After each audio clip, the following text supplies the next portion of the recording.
Nosotros, los liberales, estamos, digamos así, ¿no? En una posición de denunciar lo que también es inmoral, ¿no? O sea, tenemos capacidad de poder señalar qué es lo que está bien y qué es lo que está mal, ¿no? Entonces eso nos permite avanzar sobre cosas que nos puede ayudar a entender mejor el rol que cumple un liberal en la parte política, ¿no? Y entonces ahí viene lo que justamente inicia este párrafo, ¿no?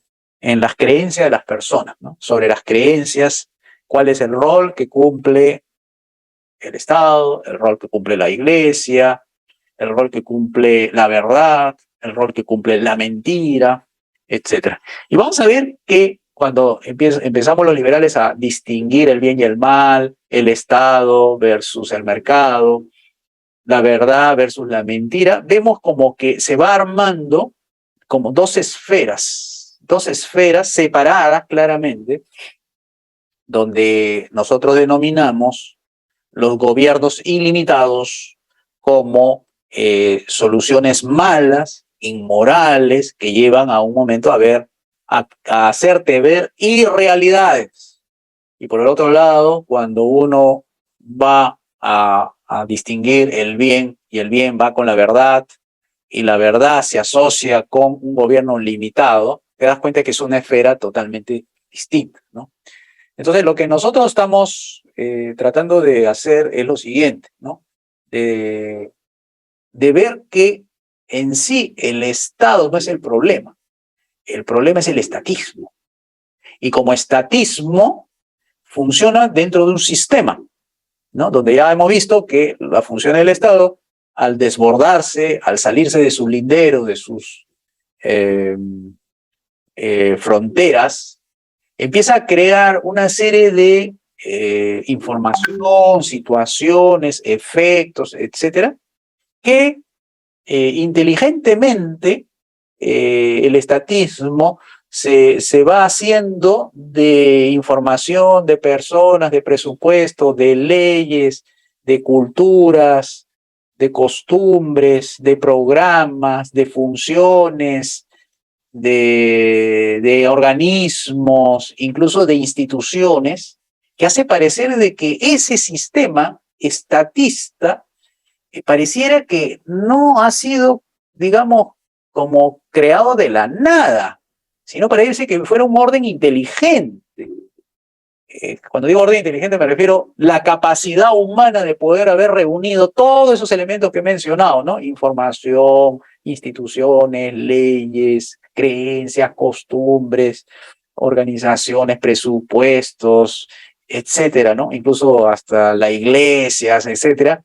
Entonces uno dice, no puede ser esto no puede ser tan bien hecho que se sostenga en el tiempo, frente a otra esfera que trata de decirle la verdad a la gente, de que los gobiernos son limitados, de que la verdadera solución para no depender del Estado está en el esfuerzo propio, ¿no? Y que existen leyes que están más allá de lo político, que están las costumbres, la moral, que la religión, ¿no? Y que tu teología, ¿no? Etcétera, y esas creencias, etcétera, se van haciendo y empieza a funcionar también de manera inteligente, y acá sí le encuentras una interpretación teológica más coherente, y tú dices, no, pues esto de aquí, que este es el reino de la mentira, también hay un diseño inteligente, pero para obrar en el mal, versus que también acá hay un diseño inteligente que es para obrar con el bien. Entonces, lo que sucede es que nosotros, como liberales, lo que hemos hecho es entrar en el sistema estatista con otros códigos, con otra forma de pensar, con otros identificadores, con otros valores, otras creencias, incluso costumbres, tipos de organización, ¿no? Con programas, con proyectos, con ideas, con realidades, que trata de operar un mundo de tinieblas, ¿no? Acá está en tinieblas y acá está en luz, y la gente no ve lo que nosotros vemos, ¿no? Se empieza como a cegar por las cosas que uno dice, porque al menos, como le han mantenido en una completa ignorancia sobre cómo funciona el mundo, dónde está la verdad, entonces hay como una especie de ceguera colectiva, con el profe Mansuetti le llama cretinismo, ¿no?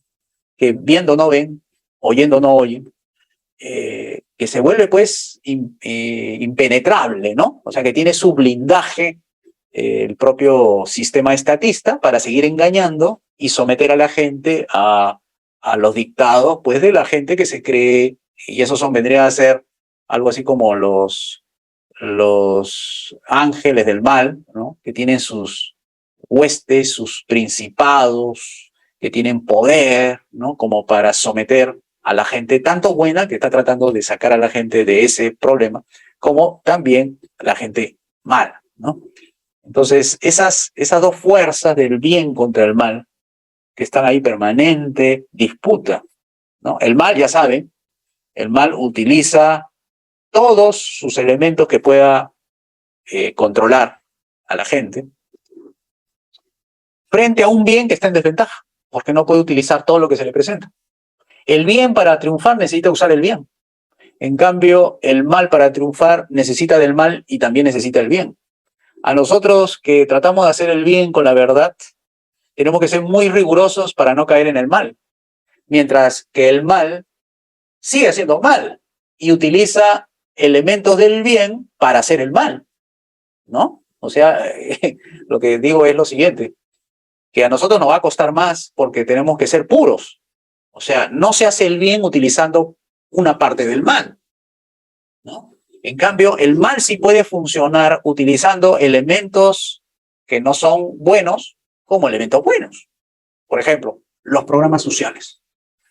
Los programas sociales parecen ser cosas buenas, ¿no? O sea, quitarle el hambre a una persona, quitarle el frío, parecen, tiene elementos de bien porque salvar a una persona del hambre no es malo, es bueno. El tema es el medio que tú empleas. Pero aún así el acto como tal, el fin como tal, que era salvar a una persona, ahí está, un elemento de bien. Y lo que nosotros decimos es, los liberales no me refiero, es para hacer el bien, tú no puedes agarrar elementos del mal, porque si no, serías como una parte de ese sistema del mal. O sea, no puedes agarrar herramientas del mal para hacer el bien. En cambio, los que hacen el mal pueden agarrar herramientas del bien y pueden agarrar herramientas del mal para conseguir sus objetivos. Nosotros no, estamos limitados ahí, ¿no? Entonces, yo quiero un poco el tema avanzarlo por un lado de lo siguiente. Este tema de la esclavitud. Miren, hay esclavitudes que no están, como se dice, empaquetados como esclavitud. Y ahí entran los programas sociales. Porque como tiene ese elemento de alimento, salud y educación, colegios, programa Caliwarma. Y cuando tú proporcionas alimento a los niños para que puedan estudiar, porque un niño con hambre no aprende, está distraído, está desnutrido, no asimila los conocimientos. Entonces tú no puedes decirle, cuando seamos gobierno le vamos a quitar eso a la gente, porque la gente te vería que insensible, ¿no es cierto? Dirían, bueno, no, usted está atentando contra los niños. Y nosotros cómo lo tenemos que plantear es en lo siguiente. Y no sé si se puede lograr o no por ese lado, pero lo ponemos aquí en la mesa para lo siguiente. Y es que, ¿cómo anulas a personas sin necesidad de utilizar la violencia? O sea, anular a una persona significa no permitirle que haga algo, o sea, que no tenga capacidad de resolver problemas. Una manera de anular a una persona, de anularle su capacidad cerebral de conseguir soluciones, de volverlo prácticamente una persona dependiente de otro, es darle algo. Es darle algo. Tú quieres anular a una persona, tú quieres causarle un daño cerebral, no del tipo golpe, hematoma, ¿no? Sino un daño cerebral, es decir, que no permita conectar entre neurona y neurona la sinapsis, que es lo necesario para construir rutas, para construir rutinas, para proceder y resolver problemas de manera rápida. Es dándole algo. Regálale algo para satisfacer una necesidad y vas a tener a una persona anulada. Porque las personas que sufren necesidad y se valen por sí mismas utilizan el cerebro. Y el que regala algo a alguien de una necesidad que su cerebro para eso se lo dieron, para los creyentes que somos, Dios le puso un cerebro para que resuelva problemas. ¿Qué tiene que hacer? Simplemente buscar soluciones, ver realidades y ver la forma de solucionar su problema, hacerse cargo del mismo, o sea, tiene el cerebro para hacerlo. Entonces busca la información que le da la realidad, ¿no? Y las leyes, obviamente, que existen, las leyes que hay, las leyes económicas, hay el entorno que regula dichas leyes económicas, etcétera, y tiene que ver cómo agenciarse los recursos, o sea, los medios, para mejorar su estándar de vida. Eso es lo natural, eso es la ruta por donde los seres humanos han podido avanzar sin mayores problemas, por ponerle el nombre. Pero cuando tú le regalas algo a alguien, tú le estás causando un daño, porque él no está utilizando el cerebro para encontrar la ruta y la solución. O sea, no le estás ayudando, sino lo estás anulando como persona, ¿no? Entonces le estás quitando todo el potencial de resolución de problemas. Ese potencial, el de la sinapsis que se establece entre neurona y neurona para encontrar la ruta por donde se puede resolver los problemas, es el dar, o sea, el anularlo mediante la dádiva. Ese es un daño que poca gente se ha dado cuenta. Regala algo a alguien sobre una necesidad a resolver y la tienes a esa persona, la anulas así de frente. Regálale algo a alguien y verás cómo anulas a una persona su capacidad de resolver problemas, porque eso debería hacerlo por su propia cuenta, ¿no? Ahora, ¿qué viene a hacer esto? Estos programas sociales, ¿qué son finalmente? Es la herramienta del estatismo para someter a personas. Es una herramienta de tipo emocional. Sabemos que es político también, pero es emocional. Porque quitarle la ayuda, supuesta que digo, porque no ayuda, sino anula, para nosotros es anula, para ellos ayuda, pero quitarle eso que anula, que en realidad para ellos es ayuda, reacciona a la gente. Reacciona a la gente frente a ese elemento que ellos consideran que es una ayuda. Se han vuelto dependientes. Y te califican de malo. Fíjense, el mal acusa al bien de ser malos. Cuando en el fondo, el mal está acentuando la capacidad de dependencia de las personas frente al estatismo. Cuando lo que tú ves es que lo están anulando permanentemente con el estado de bienestar, o sea, la ayuda a través de programas Caliwarma y todo ese tema. O sea, ¿qué ha pasado ahí? Un padre de familia que debería estar enfocado en cómo sacar a su familia adelante, ¿qué ha hecho? Ha abdicado de su responsabilidad del padre que debe velar por la alimentación de sus hijos, se lo ha dado a un tercero, a alguien del colegio para que lo alimente a su hijo. Y entonces, ¿qué le ha liberado? Le ha liberado el esfuerzo de pensar cómo alimentar a su hijo. Entonces lo ha vuelto un esclavo del sistema. Porque si no, él va a tener que encargarse, va a tener que asumir una carga más seguro de las muchas que tiene para ir resolviendo problemas en el camino. Entonces se vuelve esclavo. Y el que da puede reclamar, y el que recibe no está en condiciones de reclamar. Entonces el que da, dador, ¿no?, se convierte en un tutor. Y el que recibe tiene una posición pasiva. Entonces, el que da está en una posición de superioridad. Y el que recibe está en una posición de inferioridad, porque no se vale por sí mismo.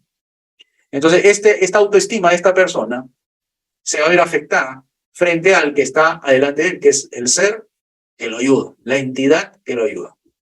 Entonces, mucha gente defiende al Estado, bueno, para nosotros es estatismo, pero ellos dicen Estado, y lo consideran que está bien lo que está haciendo el Ministerio de Inclusión Social. Defienden a las escuelas estatales, defienden al Ministerio de Salud, a pesar de todos los vejámenes, pero ahí está el síndrome de Estocolmo, ¿no? O sea, se acostumbran con aquel que lo tiene de rehén, ¿no? Rehén en lo educativo, rehén en la salud, rehén en las pensiones, rehenes.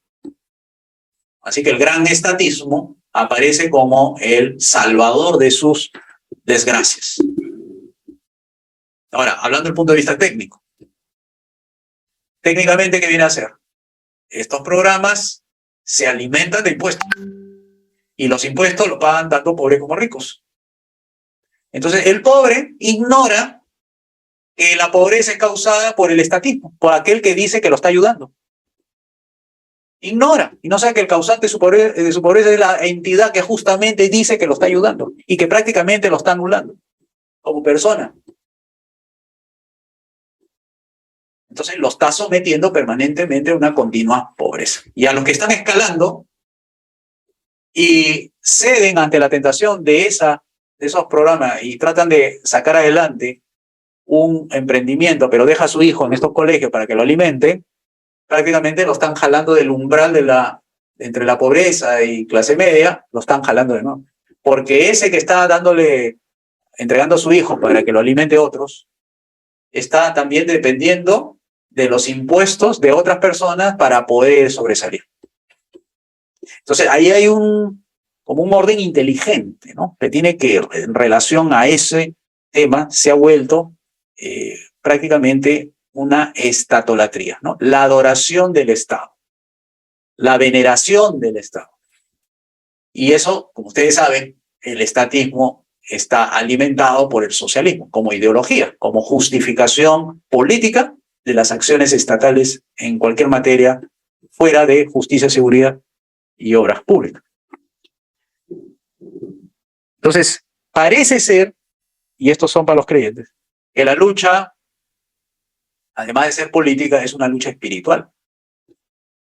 Una lucha por poner en el corazón de las personas a una entidad diferente a la estatolatría, o al Estado, al estatismo.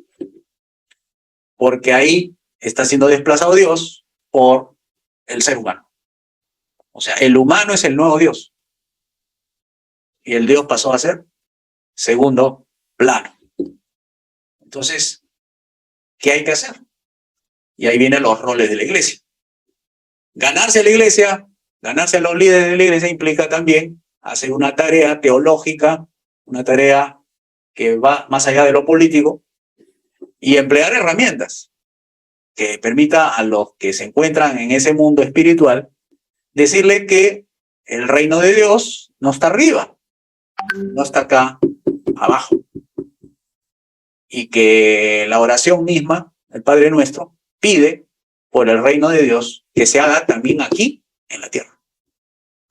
Entonces los que están en las iglesias, que piensan que una figura como el rey, ¿no?, que figura en la Biblia, por decir el rey Nabucodonosor, es una figura literaria.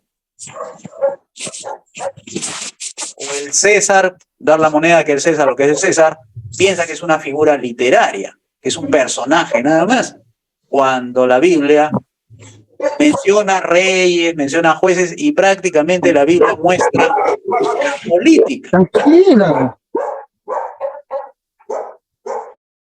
Entonces, la Biblia está lleno de poder, lleno de gobierno, lleno de política.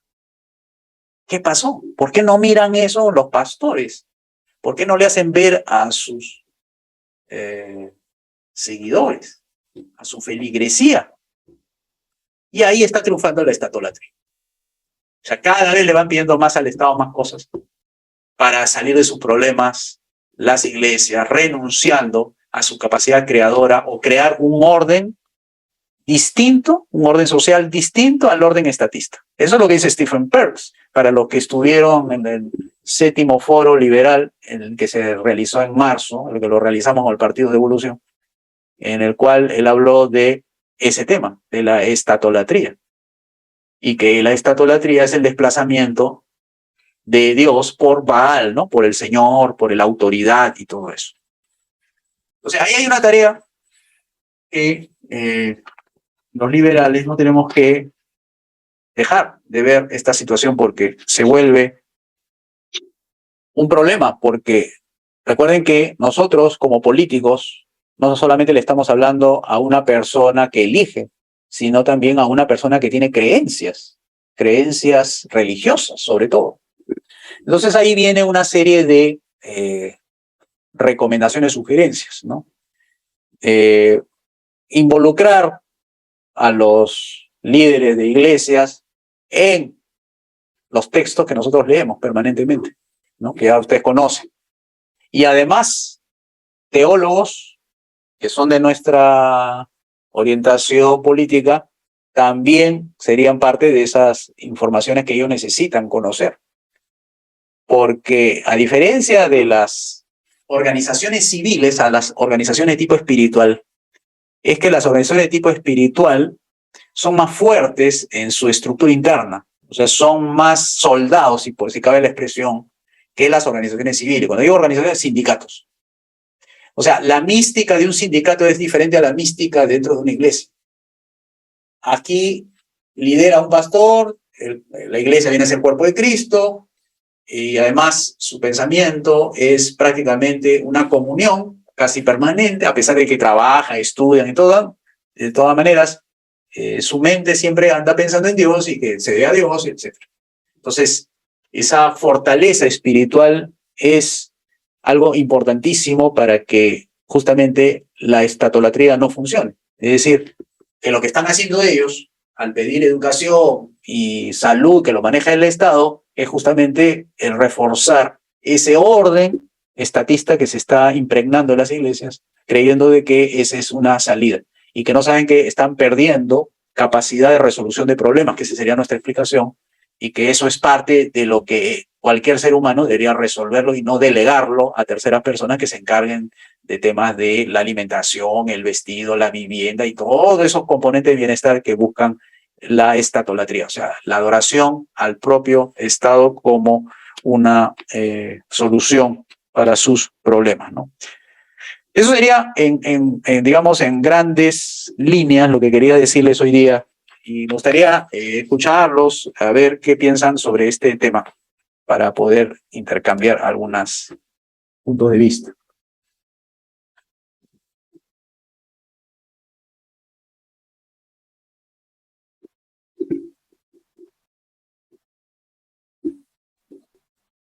Buenas noches, profe Tapia y compañeros.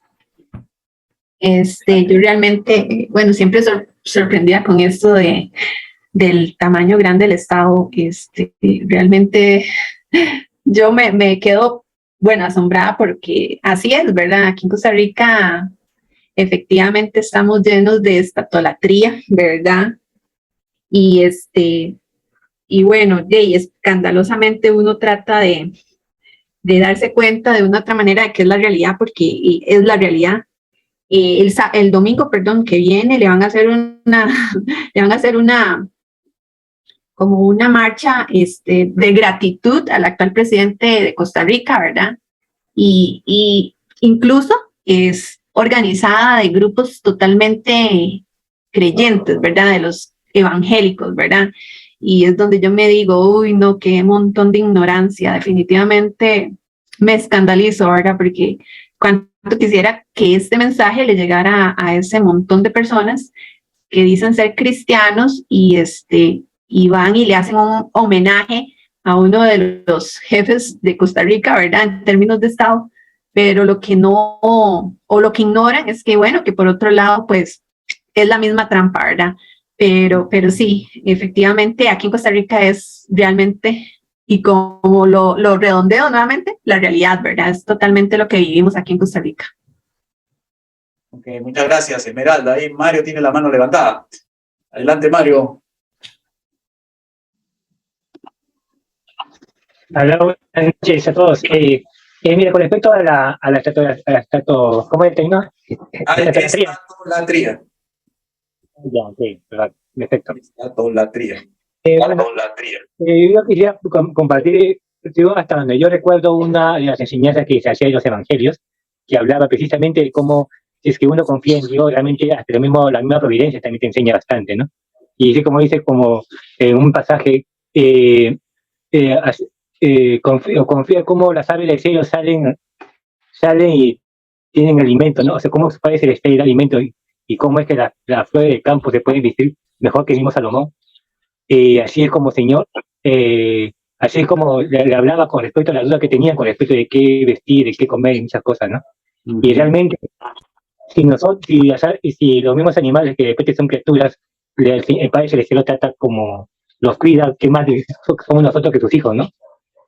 Y a veces parece mentira que hasta el mismo Estado también es parte de lo que nos quiere robar eso, precisamente, ¿no? Lo mismo, hasta las mismas personas que se terminan perdiendo, que cuidan a sus hijos, que los deja prácticamente abandonados porque saben que de una u otra manera reciben ayuda, ¿no? Y es realmente lamentable toda esta situación, ¿no? Y probablemente es parte también de lo que lleva a cabo el hombre en sí, pero ese es otro asunto, ¿no? Aparte de lo que estamos hablando de la estratigrafía, hace casi acentúa eso, ¿no? Es lo que tengo que decir. Ok, muchas gracias, Mario. Y estos de los programas sociales, que es una forma de control social de la gente, que ahí agradecen al Estado por lo que hacen por ellos y que no quieren renunciar a eso, eso es una forma de adoración implícita, ¿no? Porque se acostumbran, o sea, lo ven como una naturalidad, esas acciones del gobierno, o sea, del estatismo, mejor dicho, que están dispuestos a defenderlo, ¿no? A pesar de que perpetúa su pobreza y no hacen nada al respecto y se vuelven, pues, dependientes, ¿no?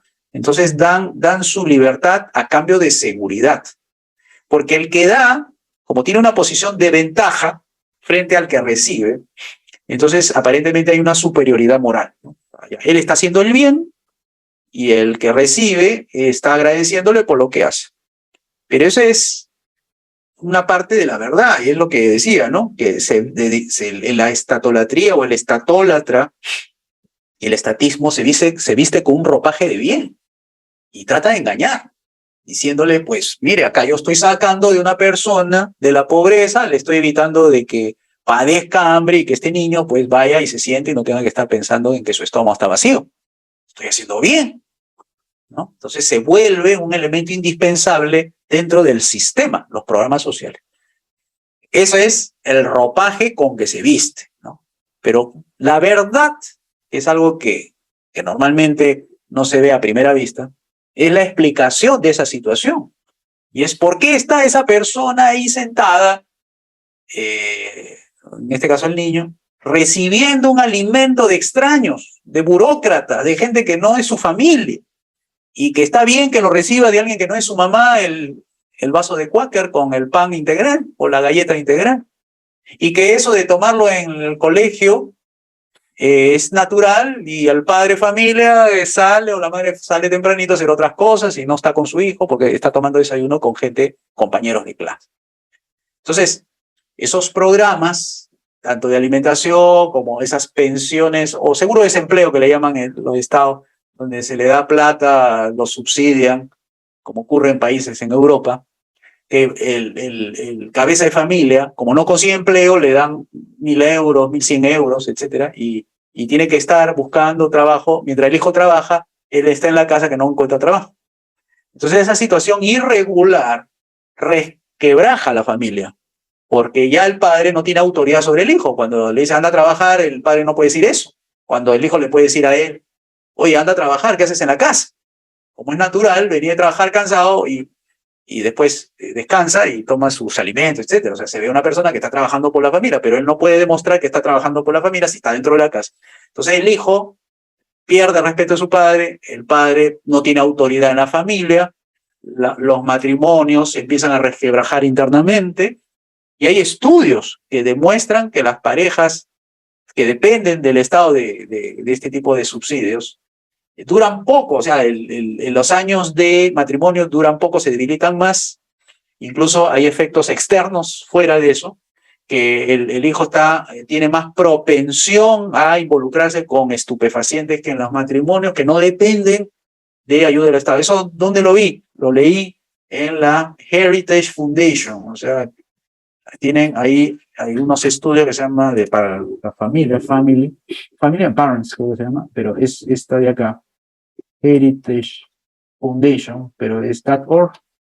Se lo buscan ahí y busquen en Family, donde se demostraba, ellos son conservadores, son un poquito como ayudan al Partido Republicano para el ala conservador, ¿no? Entonces demuestran con estudios que las familias que reciben subsidio del Estado se resquebrajan más que las privadas, ¿no?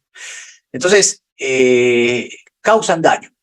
O sea, la verdad es que causan daño. Y daño en la economía, daño en la familia, daño cerebral, ¿no? Porque el no usar el cerebro para encargarse de cosas tan naturales como alimentar a los hijos, no lo estén aplicando, lo cual significa que no, hay menos sinapsis, menos información que circunda en el cerebro para resolver problemas. Entonces el esfuerzo es menor, y entonces el cerebro no es creativo, no se está utilizando en todo su potencial. Entonces dar anula a la persona. Entonces ese medio que se emplea y que la estatolatría lo consigue, y por eso lo defienden mucho a la estatolatría. Está bien que el Estado se encargue de la salud, está bien que el Estado se encargue, está bien que el Estado alimente. Se viste de un ropaje emocional para blindar y para cerrar cualquier posibilidad de que, además de que el corazón, el corazón bloquea la mente. Entonces, ese ropaje emocional es lo que hace que no tengamos éxito los liberales en tratar de convencer rápidamente a las personas, sino que nos tomamos mucho tiempo para eso. Entonces, una vez yo recuerdo, un liberal se llama Jacob Hornberger. Él decía, yo no me esfuerzo por encontrar personas que piensen distinto como yo y luego los convierto, porque él no pudo ni siquiera a su propia familia convencer del liberalismo. Él espera encontrar personas que piensan como él, pero que no ha tenido la oportunidad de tener contacto con esas personas. O sea, él piensa que hay gente que está por ahí como nosotros pensando, pero que no encuentra su nicho natural donde hacer relaciones, ¿no? Entonces, él dice que hay gente por ahí que hay que buscarlas, hay que encontrarlas, ¿no? Más que trabajar con gente que en un principio piensan distinto como tú y que luego se van a convertir porque tú le dices o porque tú de alguna manera influyes en su pensamiento, que para él dice no le ha tenido resultados, ¿no? No sé, a ver qué dicen ustedes respecto a este tema o otro que de repente. Pero queda claro lo de la estatolatría, ¿no? La adoración del Estado de manera irracional, con sus programas sociales, su modo de ayudar a la gente, por la forma como se impone, ¿no? Tiene supuesta autoridad y que hace pensar que es un sistema bueno, que tiene ropaje bueno y que hace el bien para engañar, ¿no? Y para volverlos dependientes, anulados, gente anulada, sin capacidad de pensar más allá de lo que le están dando y desplaza sus creencias religiosas de Dios hacia el hombre y el hombre se convierte pues en el nuevo Dios, ¿no? Él es el que finalmente el Mesías, el que lo va a sacar del problema y si es el presidente de la República será el salvador de la patria y todo eso. Esa es estatolatría, ¿no? El Estado en una forma de adoración. Lo que decía Stephen Parks, el Baal, el nuevo Baal, alimentado por el socialismo, porque el socialismo está metido y el socialismo es también fascismo, o sea, no tolera que existan versiones distintas a esa que nosotros estamos justamente añadiendo, la estatolatría como un mal de la sociedad. Adelante, Esmeralda. Profe, no sé si, digámosle, sacar el tema de cuando estaban los israelitas estaban celebrando al becerro.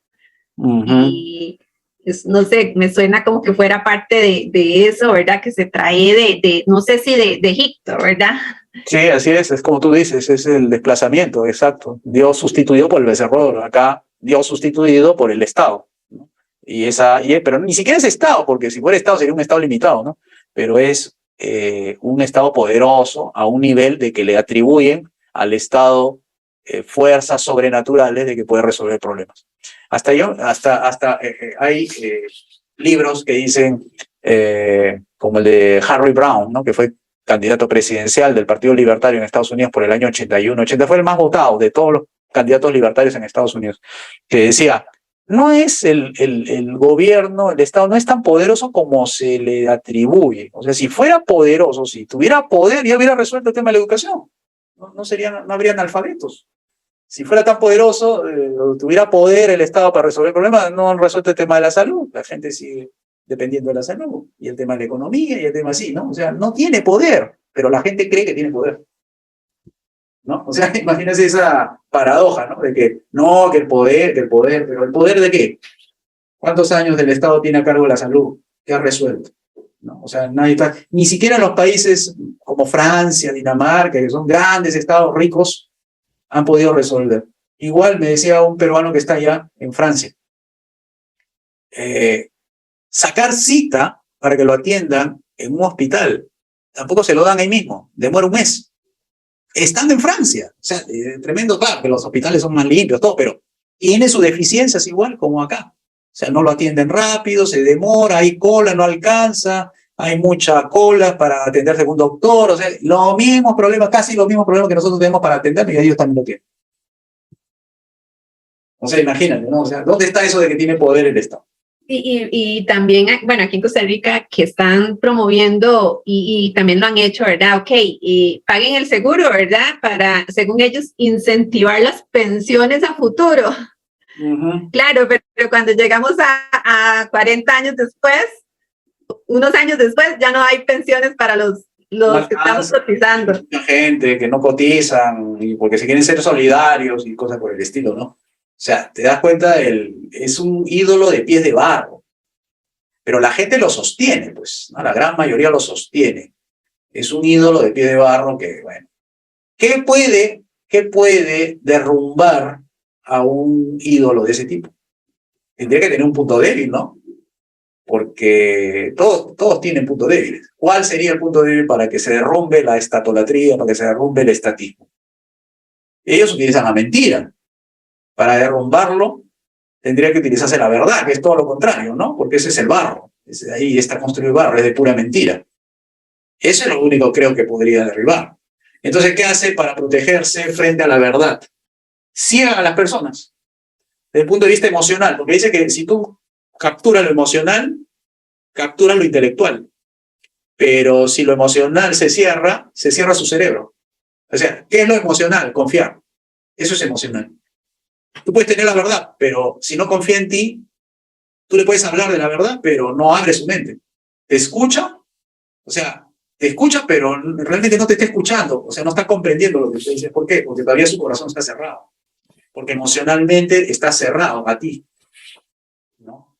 Entonces se vuelve una herramienta poderosa que tiene la estatolatría. Anular la capacidad intelectual, racional, e irse por lo emocional.